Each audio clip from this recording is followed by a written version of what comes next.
stand, though, years ago when the governments were trying to poison their citizens. You took a very bold stand that nobody else took. That's what I was like, wow, I appreciate you, because I lost 3-4 jobs because I refused to take it.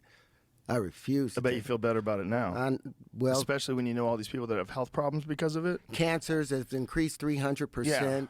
All-cause mortality up 40% in some age groups. Pulmonary embolisms almost up like 500%. Yeah, I wonder what caused that. Well, Crazy. the spike proteins that's being built and collected within the system. We can go into. I can walk you through what the spike protein did to the BRCA1 gene. That's that gene inside of our DNA that tells us that there's damage that's happening, almost like the crews that go along the highway and they immediately put up cones every time there's a problem. Well, the spike protein, which is no protein has ever been able to enter into the nucleus of a cell. Not only does it go to the ribosomes and say, hey, you know what? I don't want you to produce whatever protein, like if it was a skin cell, you're not going to produce keratin anymore. You're just going to produce these spike proteins. That spike protein went into the DNA and it tells the BRCA1 gene, turn off. And that's the gene that says, hey, there's a mutation here. Let's scrap that thing. And so now the cancers are building up. The spike proteins weren't shedding from the body. They collected in the ovaries. They collected in the lymph nodes. They collected in the bone marrow.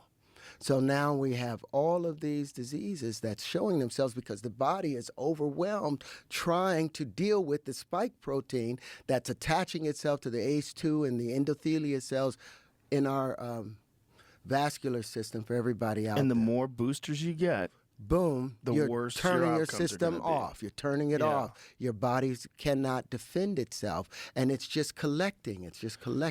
But it also showed me the bizarre state of human psychology, that people, if you're presented with what could be a potential solution, you want to believe in it so bad that you're willing to defend these companies that have been the most deceptive companies, proven deceptive, not just deceptive, but deceptive in the way that they are allowed to distribute information.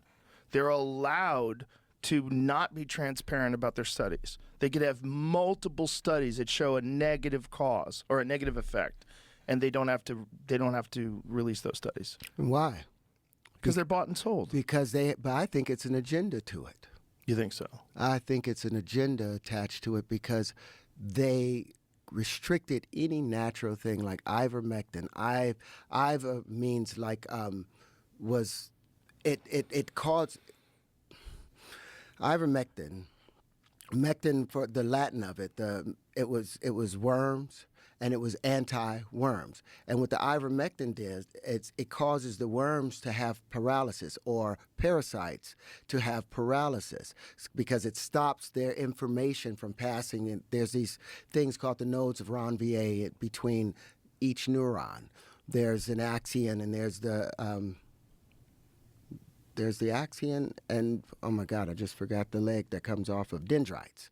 Those dendrites and the axons have these things called nodes of Ranvier, where they're not allowed to touch each other, and it transfers potassium and chlorine back and forth to each other. Potassium, chlorine, chloride, and hydrogen back and forth. Well, in the worm, the ivermectin stops that to where the worms become paralyzed. So it was an immediate defense against the pathogen, but they immediately shut that down and wouldn't allow anybody to use it. They showed that